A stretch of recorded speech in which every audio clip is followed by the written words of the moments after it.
of some of the upcoming events. Please be mindful that this Thursday we have the Intern Networking Social. Highly recommend you all come. Highly recommend you all register today, not tomorrow, definitely not Thursday, today. Thank you. So we can get enough food for everyone. That'll be from 4:30 to 6 p.m. And that's going to be over at the Ameren building in the atrium and the dock. It is also where Rivian is located. If you need more specific directions, you know where you can find it. It's on the website where the calendar is, and I know all of you found that because you made it here today. So please join us. We'll do a short networking session. I'll do a very short talk about some prizes and things there, and then we will give some prizes out for the best Research Park Intern Networker. As for what that means, you'll have to come to the event to find out. There will also be free headshots available there. So if you didn't make it last Friday, please come get a headshot. Something to mention to your managers and to keep harping to your managers is that intern award nominations are now open. If you don't know what that is, look it up, also on our website. But the brief of it is we provide intern awards for both groups and individuals. These are actually excellent resume builders. I've had one out of one employer tell me that's the exact reason they hired an intern. That's not a joke. But sincerely, keep pushing your managers because we do actually ask them to tell us like what you've been up to, what you're doing, so that we can have a panel of judges from the park assess. It's really cool, and I highly recommend you are pushing it.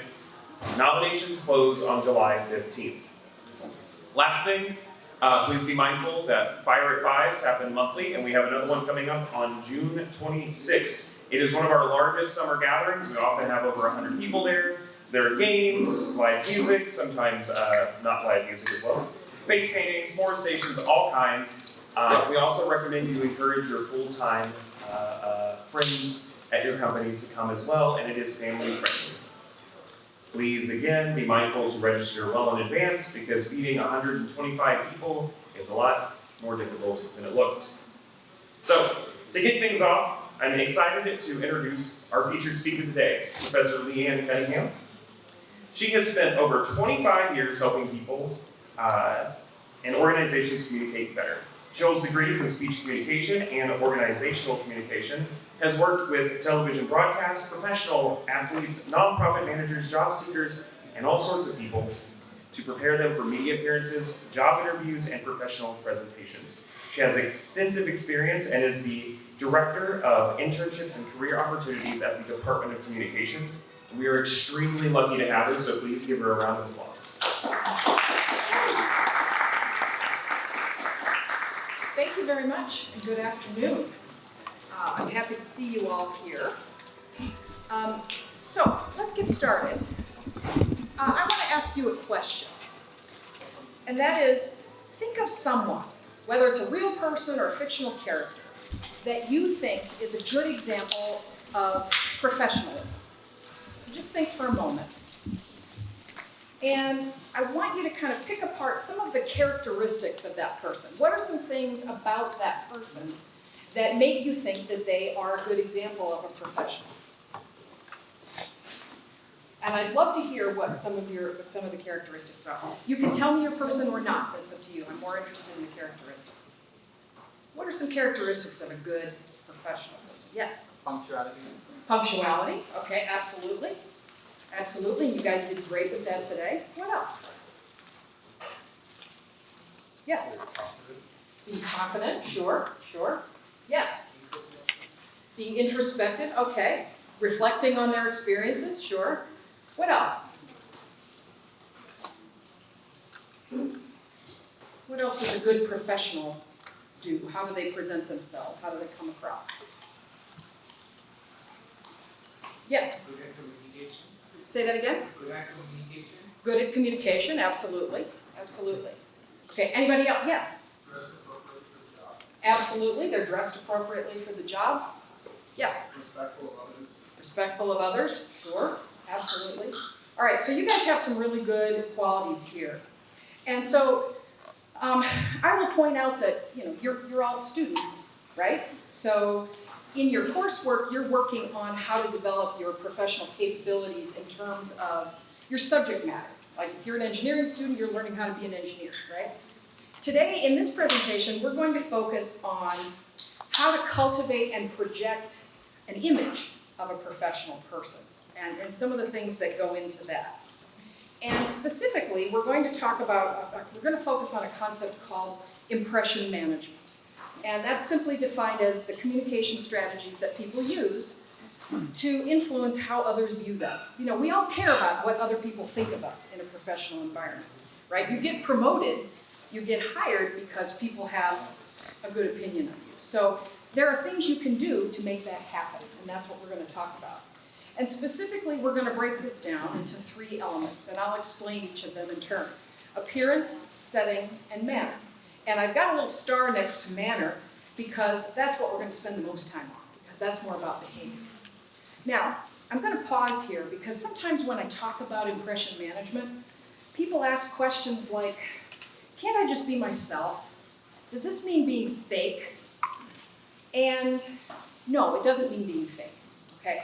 I would argue that all of us humans, we care about the impressions we make on other people. And we modify the way that we look and the way that we behave in different situations. So just think for a moment about how you dress and how you speak when you go out with your friends on the weekends. And compare that to how you dress and how you speak when you're at the office. Compare that to how you dress and how you speak when you're visiting with your grandparents, right? So we modify our communication behaviors depending on where we are, because that's what we do as humans. We care about, you know, the impression that we make. So what we're going to talk about today are just some tools and some things to keep in mind as you make sure you're managing your impression in the workplace. Okay? So let's start with appearance. And appearance just means the way that we dress and groom ourselves. Okay? And you've probably heard quite a bit. I understand you had a talk about professional etiquette just recently. You've probably heard quite a bit about how to dress at work. And, you know, I don't know if it's fortunate or unfortunate, but a lot of the old rules no longer apply. There's no longer a uniform across all professions. The key here is to be appropriate for your workplace, for your organization. So, you know, you have to pay attention to the people around you. And what's the norm in your workplace? Now you'll see on my slide here, I've got some pictures of some folks in their workplaces dressed in very different ways. You know, we've got folks in a lab that are wearing, you know, appropriate lab coats and things. We've got someone in the lower right corner wearing safety gear.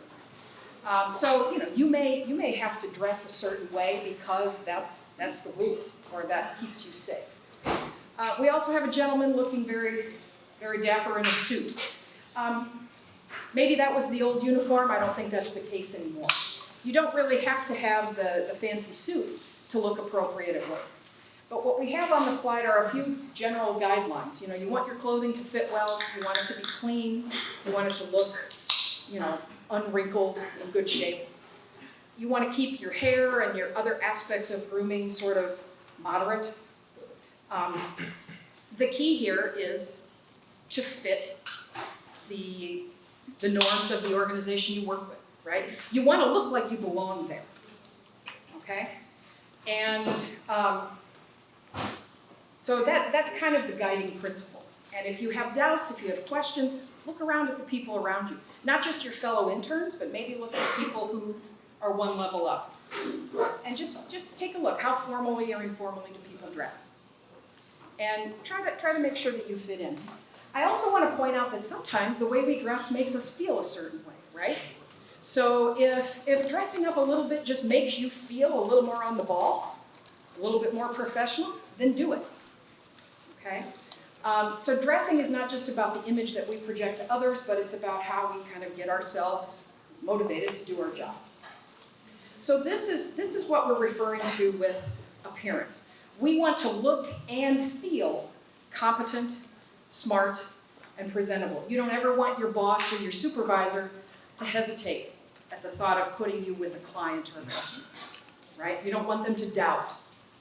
And the way that we dress can be one way that we influence that, okay? So of course, dressing is just one way. Another aspect of this impression management, it's called setting, which is kind of it's kind of a vague term, but what we mean by this is setting is the items that we use to influence how other people see us. So I'm going to give you a really easy example. Do you know anybody who drives a really fancy car? Okay, like a really nice fancy car. Chances are they drive that car because that's kind of part of how they see themselves. That's important to them, right? They probably keep it really nice and clean. They probably get excited when they're driving it around and people are looking. Because that car kind of contributes something to their identity. Okay? Now, you don't have to have a fancy car. That's not what I'm saying. But the stuff that we surround ourselves with can also contribute to that impression that we make on other people. Okay? So think about things like your workspace, whether you have an office or a desk or a workstation or a cubicle or whatever. What does that look like? You'll see in the top photo on the slide, that's an example of a pretty messy workspace. Does that inspire confidence?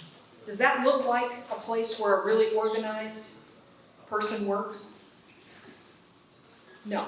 So the way that you keep your workspace at work can create an impression. Sometimes you get to decorate your workspace. You can put up pictures or whatever. And again, the things that you choose to display, if you put them there in the workplace, people are going to look at them, right? So the things that you choose to display are going to make an impression. So be mindful of what you choose to display. We can also think of setting as things that we may carry with us. You'll see I have a photo here of a woman with a notebook and a pen. Now, I'm not going to tell you that you're going to look really professional if you carry a notebook and a pen with you all the time, okay? But think about how unprofessional you're going to look if you're always the person who's asking someone else for a pen. Or if you're always the person who's asking the supervisor to repeat instructions, okay? If instead you're the person who's taking notes and is always on top of things and knows what to do and doesn't need to have things repeated, that is what contributes to making you look more like a professional. Okay? So does anybody have any questions before we move on? Any questions about appearance or setting?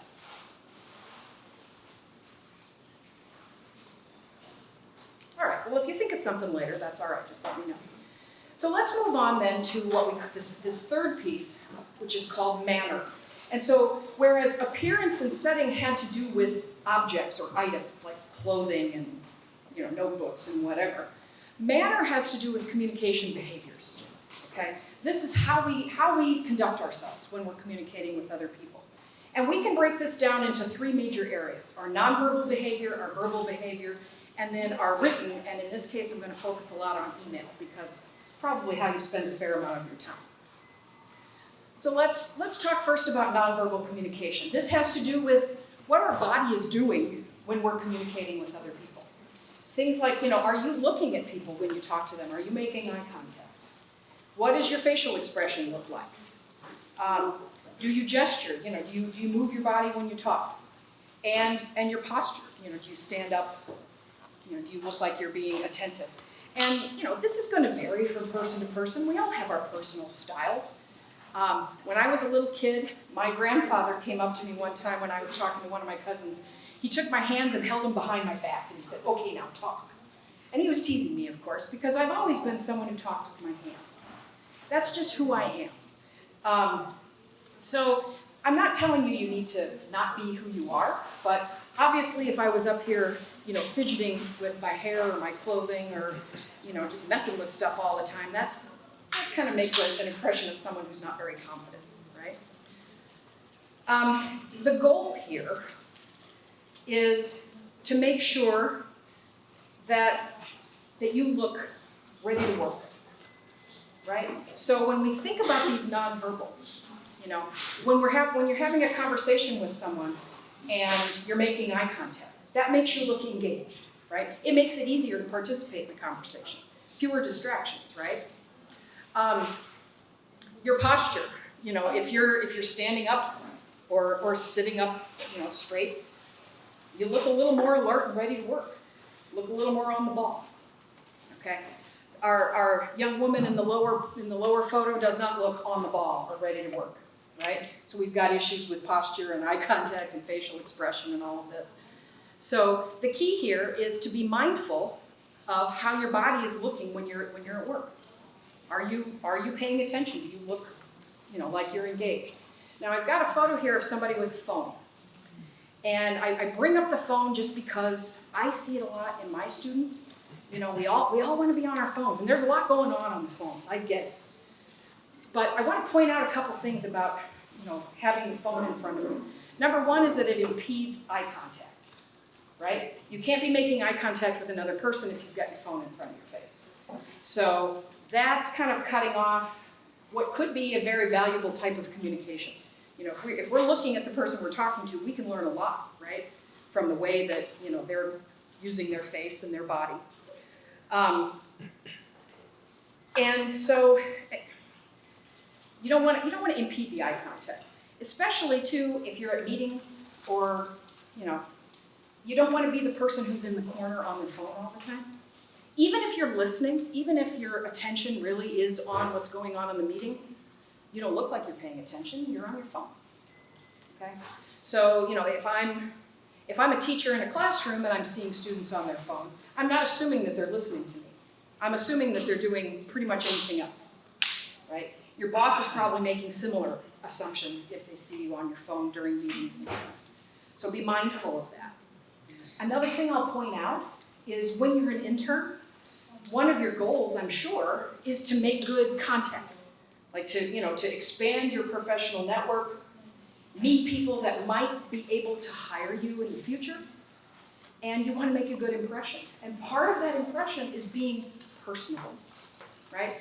If I'm going to hire you to talk to my clients or my customers, I want to know that you're competent to do that.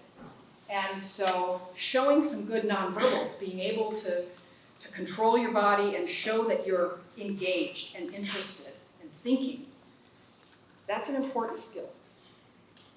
All right? Okay, so let's move on then from nonverbal to verbal communication. So verbal communication is the words that we say and what we actually say when we're talking to people. And I want to break this down into a couple of categories. One is like what we choose to talk about, because that can be an issue at work. And then we'll talk about just our overall speaking style. So the first item under the topic selection is small talk, okay? You've probably observed this already, but most times when you go to a meeting, before the actual meeting starts, there's a little bit of time for some small talk. Like, oh, how's the weather, or what'd you do last weekend, or what are you doing next weekend, or, how's it going? Just little conversation, nothing serious, but just a way to kind of connect with people, a way to show your personality, get to know people just a little bit. And, some folks find this really easy, others not so much. If you are someone who doesn't find this terribly easy, I promise you're not alone, and there's nothing wrong with you. I do encourage you to develop this skill, though. Come up with a couple of easy, not invasive, just, piece of cake questions or things that you can bring up just to kind of grease the social wheels, so to speak, just to kind of make people comfortable, okay? That can be an important skill in a business environment, okay? The other thing to think about when we're thinking about what to talk about at work is to consider your audience, okay? Topics that are appropriate to talk about with your peers, maybe your fellow interns, may not be appropriate with your boss or with customers. So use your judgment here, okay? Talking about, it's one thing to say, hey, what'd you do last weekend, and kind of keep it pretty surface level at a meeting.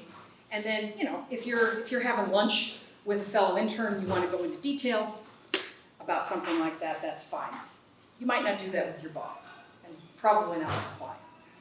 So think about who you're talking to and use your judgment about what topics you really think you should be discussing. You certainly want to avoid extensive discussions about your personal problems.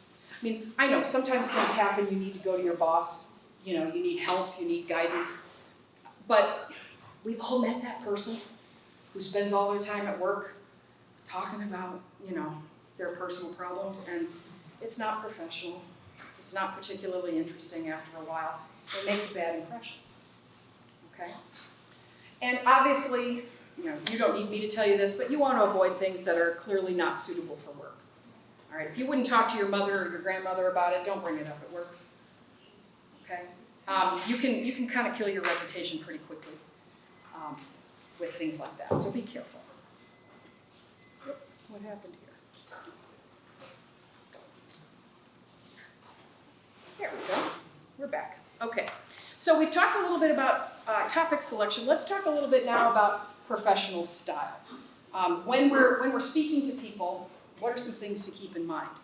One thing that's really important for you at this stage in your career when you're an intern, this might be your first exposure to a professional environment in your field.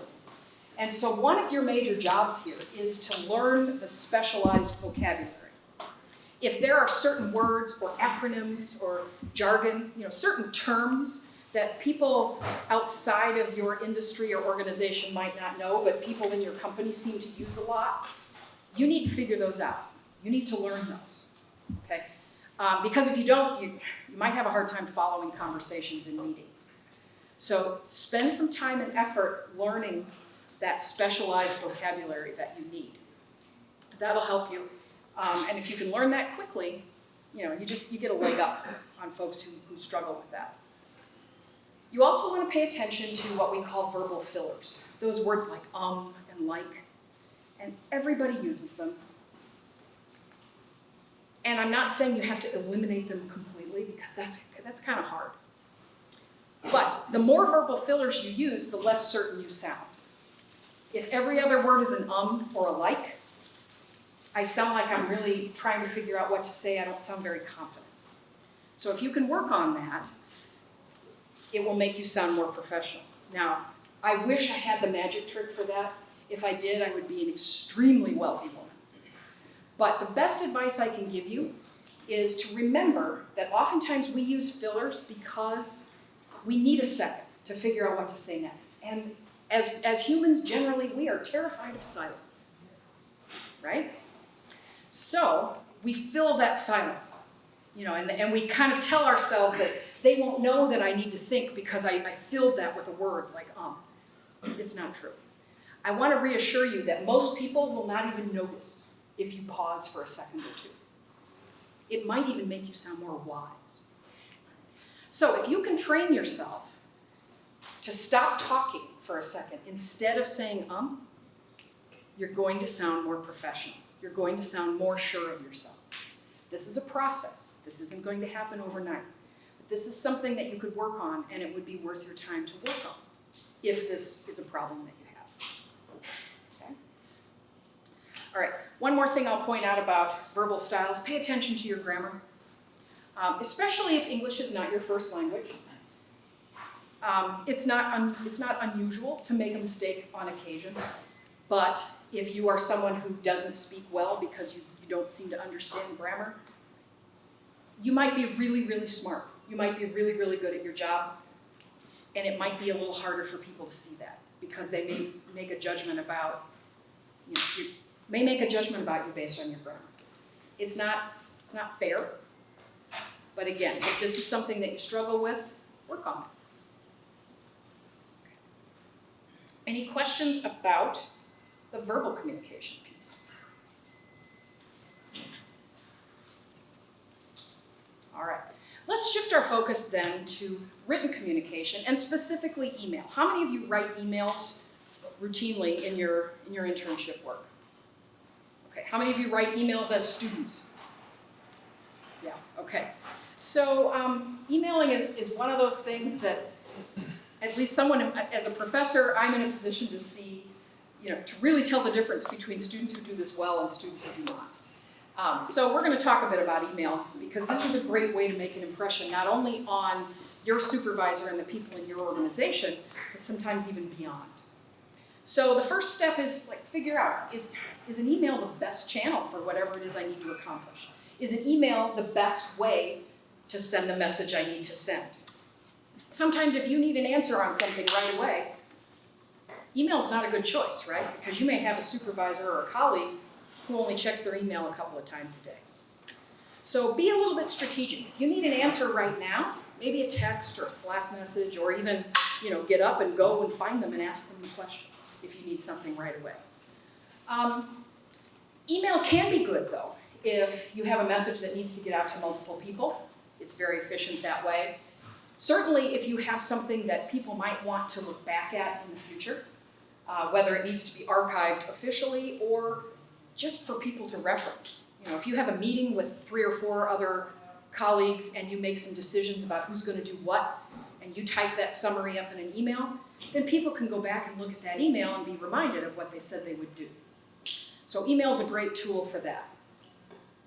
But the upshot here is be strategic about when you choose email and when you choose other modes of communication. So if you decide that an email is the way to go, the key here is to do it well. And I can give you some guidelines here for good, effective emails. And there's a little bit of a mnemonic here. We can call them the 5 Ps of effective emails. And so the first is that they're personalized. We start with some sort of greeting and we end with some sort of closure. So, dear Professor Cunningham, or dear Mrs. Smith. It's polite that way, and it personalizes the email a little bit. So we want to make a good impression. Please don't ever start an email with something like, hey. I get student emails that start with hey, and it just kind of makes a little pain in my chest. Hay is for horses. So don't start with something like that. Now, if you're emailing somebody that you know, there's nothing wrong with saying hi.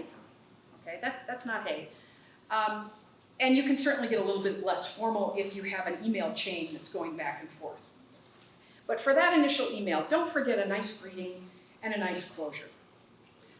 The second quality that we're looking for is that the subject line of your email actually tells the recipient something about what the email is about. So we call this being precise. But this is a great thing when you're emailing, say, your supervisor who's getting hundreds of emails every day, and they're trying to triage, they're trying to go through and figure out what they need to respond to right away. A good, precise subject line can help them to decide how quickly they need to read your message. So something vague like question or thanks, that's not very helpful. So think about those subject lines. The third quality probably should be the first one. The most important thing that I can tell you, and a way that you can really stand out among your peers, is to make sure that you try to look for the answer yourself before you send an email asking a question. So if you have, if there's something that you need to know, maybe you already have that information in a file that's accessible to you. If you're a student, maybe that information is already in the syllabus, okay? You can make a great impression by checking those things first. I can't tell you how many emails I get from students asking me questions for things that I've talked about in class or are literally in the syllabus. So when I get an email from a student who's asking something like that, I kind of think, well, they were a little bit lazy, right? And that's not the impression that you want to make in the workplace. So that preparation is key. Now, you may not already have the information, and that's okay. But what you can do is you can say, I looked in the syllabus, I didn't find it. Can you help me with this? Or, I looked at the calendar and I didn't see the date for the meeting. Can you please tell me when the meeting is? So show that you've tried to prepare. Show that you've tried to find the information on your own and that you're not trying to waste somebody's time. Being polite, that's sort of a no-brainer. Words like please and thank you make a good impression. Even if it's email, even if you're dashing it off quickly, this isn't a text, so you don't have to be super brief. You can say things like please and thank you, and that goes a long way. Also proofreading, making sure that there are no errors in your email, grammar, spelling, punctuation, etc. You also want to avoid too many exclamation points, and emojis are best left for texts, and preferably personal texts. All right. So, since I've shared these guidelines with you, I'd like to show you a few examples of some emails. And these are emails I have actually received. Now, I'm a professor, so I get a lot of emails from students. In fact, this email doesn't meet any of the qualities that I just told you about, right? It's not precise. You know, they haven't, the work subject line really doesn't tell me anything. It's not prepared. If they'd looked at their syllabus, they'd know what we were doing in class. It's not particularly polite, and there are errors. It's not proofread. So this is a bad example, and I saw a few of you kind of chuckle when you read it, and that's fine. You don't want people kind of chuckling and wrinkling their nose when they read your emails, right? Here's another kind of bad example. I know. And I swear to you on the lives of my children, this is an email that I actually received, I promise, okay? I didn't know whether to laugh or cry when I got this one. We have absolutely no subject line. It's not personal. The grammar and all this, it's absurd, okay? This is not a good impression that the student has made, right? All right, so I'll put you out of your misery and I'll show you a good example now. Okay, again, another unedited student email, but this one hits all the boxes, right? It's addressed to me, it's addressed politely, and I changed the student's name at the bottom, I did edit that. But, they begin and they end with a greeting and a closing. There's a subject line that actually tells me, what this is about. Their tone is really nice, they're polite. They have showed me that they prepared. They tell me that they looked over the grading rubric, that they think they did it right. They just want me to help go over their draft. No big deal. And they proofread before they sent it. There aren't any major errors in the email. This email makes a good impression. I'm more than happy to meet with this student and talk about their paper or whatever else they need. Okay? Does this make sense? All right. It's easy to laugh at other people's bad emails, but that kind of stuff happens more often than you think, which is good news because what this means is you can stand out in a positive way. If you do this well, it makes you look even better.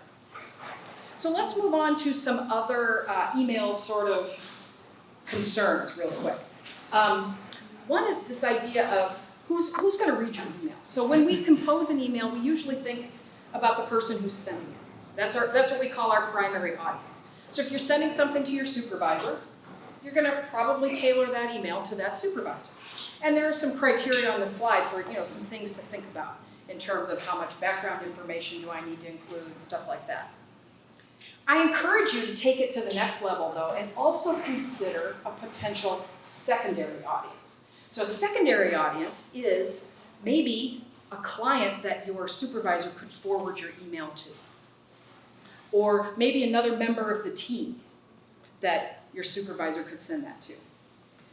What I want you to think about is, as you're writing this email, do such a great job writing the email that your boss has no doubts or no hesitation about forwarding your message.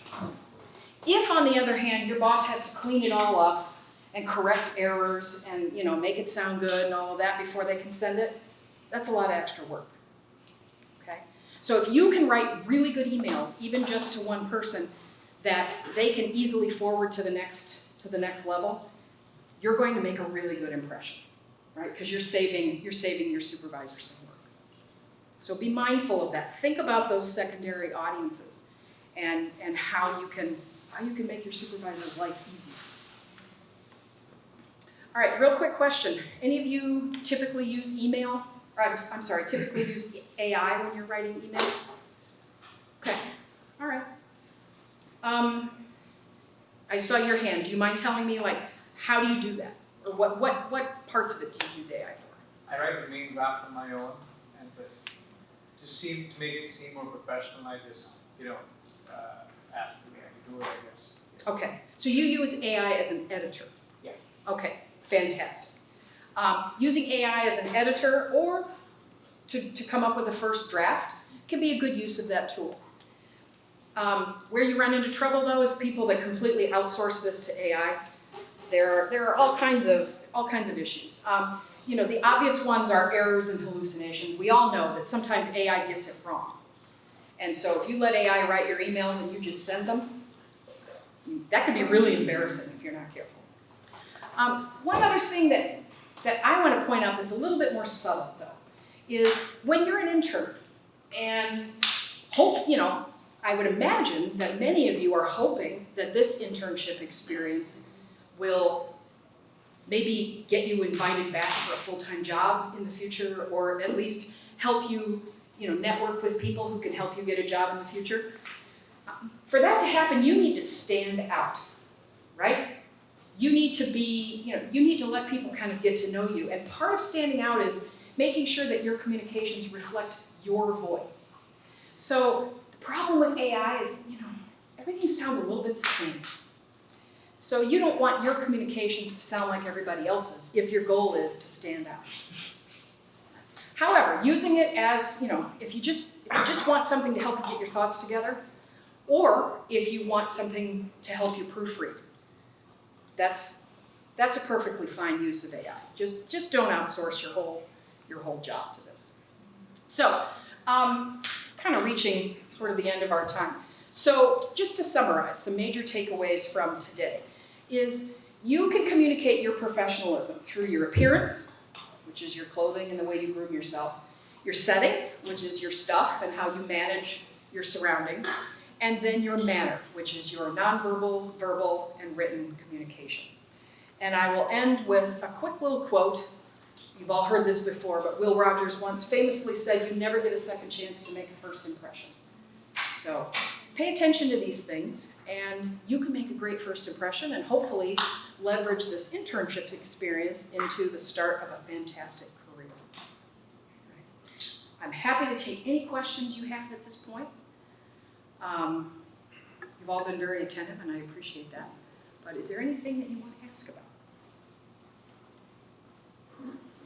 Yes? How do you handle communication on things like Slack or Microsoft Teams that taking all that information into account? Well, I think you can, you don't have to do dear so-and-so on Slack, but you still want to make sure that you've prepared, right? That you've looked for the answer ahead of time. You still want to make sure that you've proofread, that you're not sending things that have obvious errors. So you can cut out some of those P's, but the key here is, again, prepare ahead of time and make sure that your message is coherent and correct. Okay. I would, when we text friends, sometimes we use a lot of texting lingo, LOL and stuff like that. Be careful with that in the workplace. If you stick to English words, not all those texting abbreviations, it comes across as a little more professional. Use your judgment though. I mean, if your boss is texting you that kind of thing, you can kind of adapt and fit in. But that's a good question. Yes? You showed us an example of a perfect email that hits all the P's. But when we're texting, emailing our professors, for example, they get so many emails, right? And you want to put across your message as quickly as possible. So is conciseness something that you would put over saying stuff like, I've gone over the rubric and stuff like that, and just go straight to the point and be like, hello professor, I have my rough draft ready, I was hoping you could look over it, thanks, my name. I can speak from my own experience. On the one hand, I'm happy to help a student who's asking for help. On the other hand, it warms my heart to see that they've already looked at the material I've put out there. So if I've gone to the trouble of writing and putting out a rubric, and if you can communicate that you've looked at it and you think you've got it, that tells me that you've really done your homework. And frankly, it makes me a little more happy to sit down with you because I feel like, I'm not going to have to go over things from scratch. So yeah, you want to be concise, but that doesn't mean leaving out important information. Okay.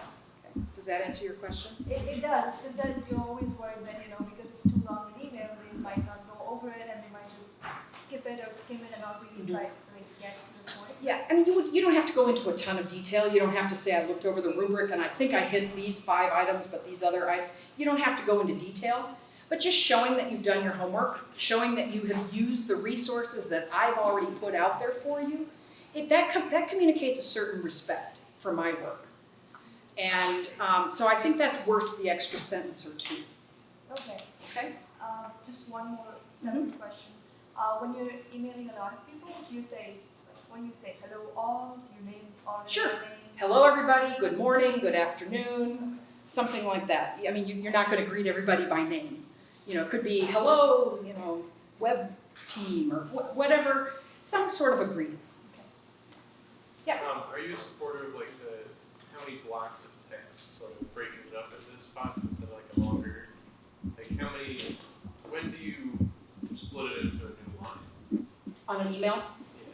So I think generally speaking, the eye needs to rest, right? If you have a long email, and if there's no getting around it, you just have to send a long email, break it up into logical paragraphs. I don't want every line to have spaces between it, because that looks a little weird.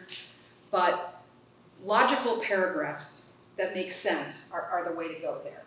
One long block of text, I mean, you know, it just makes the reader feel tired before they even start reading. Okay. Now, if you have a really long email to send, I would suggest stopping and thinking for just a second. Should this be an email, or should I write it up in a report or a memo or something and maybe attach it to an email? So is this something somebody's going to want to download and read later? So be a little strategic about that. But if you can't get around needing to convey a lot of info in an email, logical paragraphs are probably the best way to go. But I don't have a formula. Yes? What's the latest/earliest time that you've got an email? In what sense? Like 3 a.m., 4 a.m.? I get them all around the clock, but I don't care. Because that's the nature of email, right? A student can send an email anytime. I don't have to respond to it. And I've actually had students who apologize for emailing me at midnight. I'm like, I was sleeping, you didn't bother me. You know, I don't have my computer ding every time I get an email. That would literally drive me insane. Okay? So that's the beauty of email. Now, texts and things like that are different. But I don't care when a student sends it. I'll respond to it when I can. And some people even put a little sentence in their email signature that says, I'm sending this message at a time that's convenient for me. Please respond at a time that works for you. So, email is asynchronous. That's the beauty of it. Does that answer your question? Do you think it would leave a bad impression of I know a friend who emailed the professor at 1 a.m. and the professor responded 5 minutes later, so it worked in that scenario, but the consideration of if you're emailing somebody else. If you're expecting a response at 1 a.m. No, not expecting a response, but would it leave a bad impression of them seeing that you're... I think it depends on the content of the email. If you're saying, hey, professor, I know my assignment is due in 5 hours, but I don't understand it. Can you help me? That makes you look pretty disorganized, right? But I tell my students, look, you can email me whenever you want, but, I'm over 50. I go to bed, so don't expect a response, overnight. But other than that, it doesn't matter. Yes, sir? So, a question, a follow-up on that. I'm a big fan of establishing cadence. So my question is, do you think that establishes a cadence that I will email you back at 1 a.m. and do you want to be on that cadence? Is that something that they should be concerned about? Well, I don't know. Again, with email being asynchronous, I have no qualms saying I will respond to email when I respond to email. I do try to be attentive. I do try to get to things quickly, but I don't wake myself up in the middle of the night to respond to email.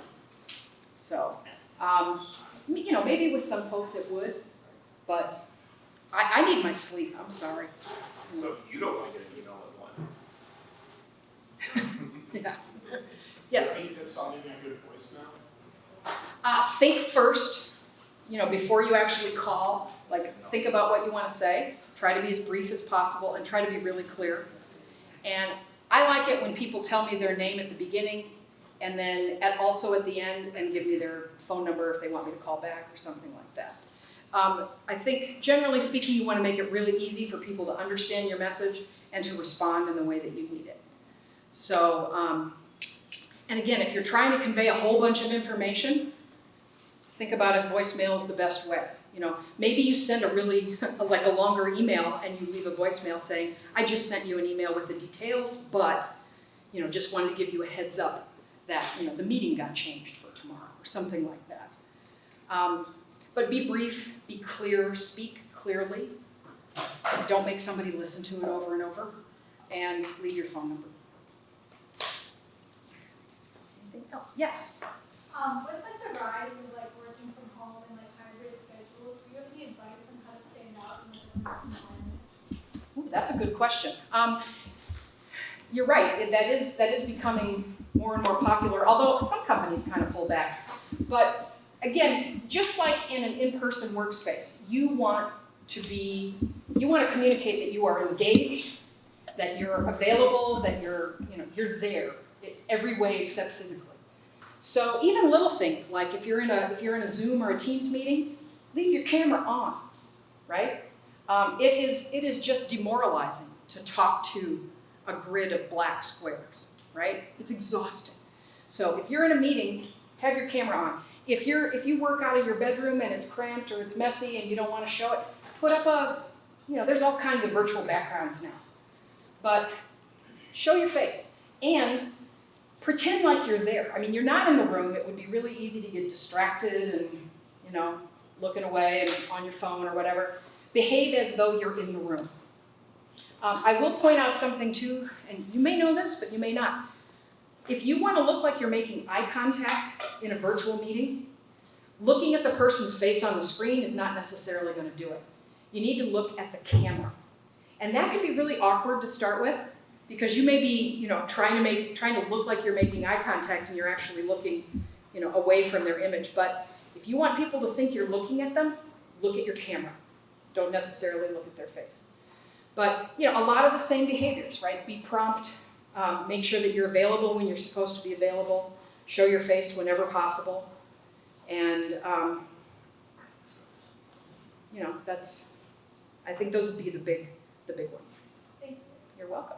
Yes? How can we increase our chance of email being seen by a professor? Because a professor gets so many emails. I want you to highlight the importance of a subject line. Should it be a long subject line, a short subject line? Does it need to have like a hook? Because, for example, if you're a professor and you're getting like tens of thousands of emails every day, there's a high chance that the professor does not open my email, but opens the one that was sent after me or before me based on the subject line. So is there any tip for like optimizing the subject line? Wow, thousands of emails a day. Wow. I don't get that many, but I understand your question. This is me, but I would rather it be clear. I don't want you to spend a lot of time like you're an advertising executive coming up with a hook, like you're trying to get clicks, But be clear about what you need. Don't be vague. Don't be misleading.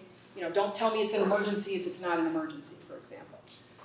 It's possible too, if your subject line is really clear, then maybe I won't open your email right away. For example, if you're going to miss class and you're emailing me to tell me that you're ill, if you put a subject, sick today or something like that, okay, I'll know not to expect you, and maybe I'll open it later. But I'm still getting the gist of the message. Be clear. And don't go super long, because that's just kind of And unnecessary. what if the recipient is like a recruiter and you're reaching out to a recruiter? In that case, because just the subject line cannot do justice to what the email is. So, Brian, do you want to jump on this one? So if you're emailing a recruiter who does actually get thousands, 500 to 1,000 emails a day sometimes, right? It is still exactly everything that Leanne is saying is applicable, but I like to use a filter called "this is going to C-suite," which means it needs to be as few words and communicate as much as possible. So if you're emailing a recruiter, why are you emailing? Hey, if it's following up because they haven't gotten back to you, spoiler, part of it is they're not getting back to you because they haven't gotten back to probably the other 500 people. Well, give them a reason that they need to get back to you. Hello, recruiter. I am following up to inquire about the status of my application because I have received an offer. They don't know if you have received an offer or not, right? But they need to know that you have a reason. Because if you just say I'm following up about an application, truth is lots of people are. And if they haven't got back, it's probably because they haven't heard back. Most recruiters are actual human people, I promise. I was one. And most of the time, if they're not getting back to you, it's because they're waiting on something. So give them an actual reason. Like, hey, I'm on a tight schedule, I need to know this. Be polite, and acknowledge that your time is worth it. That's it. Be succinct, be very polite, and just say, hey, I need to know by X date because I might accept another offer. Or, hey, I'm going to another interview and I just really liked your job. Is there any other things I can follow up with because I'm not as into this other job? Give them a reason to want to respond. But for that, they would have to actually open the email. So Make that succinct. Action item, application status, application status update, or offline I'll get a better chance at it. It's harder with everyone else on me. But like something that's communicating, I'm going to be gone if you don't respond to me. Yeah, it has to be a sense of urgency. I would get hundreds of updates, and I'd usually be waiting on the client who is not getting back to us, right? We can't help. And that's also part of it is sometimes remember that the best thing you can do is not needed as much as you do, right? Your anxiety is causing you to want to.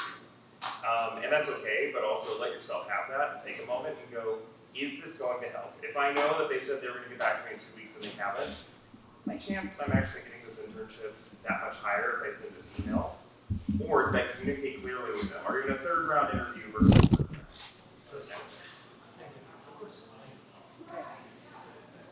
I want to be respectful of your time, but any other questions before we wrap up? I'll hang out for a minute afterwards too if you want to talk on that one. Thank you very much. Thank you, Leanne, and thank you all for waiting patiently. Please give Leanne one more round of applause for her excellence. As a reward for everyone getting here promptly and staying the whole time, and in light of the new Chancellor's love for Ultimate Frisbee, please be free to grab a Frisbee on your way out. Thank you all. Hope to see you again here next week for the Art of Negotiation.